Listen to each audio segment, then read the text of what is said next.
But I'll give you a good example of how you communicate with emojis or not or whatever. I asked one of my kids a question, and they responded back, and they gave me what I needed, and I replied back, thanks, with the period. And I got a ton of feedback from my kids that that's a passive aggressive response. And I Yep. was like, what are you talking about? Right. My intent was like, thank you. You answered my question. And so, so asking for more information about like, what are you talking about? How does that show up? How am I coming across passive aggressive in this way? And they're like, well, actually the period on the end.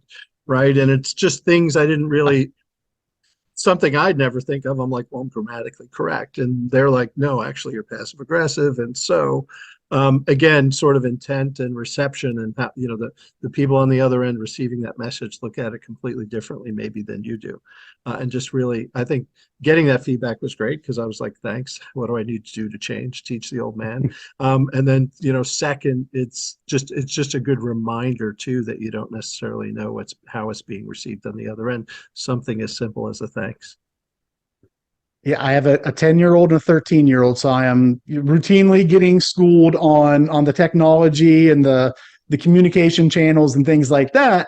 Then you layer that into the workforce, where now this multi-generational workforce where so many people communicate in different ways, have preferred methods of communications, where somebody's going to take that thanks period as passive aggressive. Somebody's not going to think anything of it. I know I do that all the time. For me, it's Yeah. like a little pet. I always put the period in, but yeah, it is being aware. Gosh, always goes back to this idea of audience, understanding your audience and knowing who you're sending it to, and starting to think about how will this be received? What might be some of the pushback? What might be some of the questions or concerns from sending this message?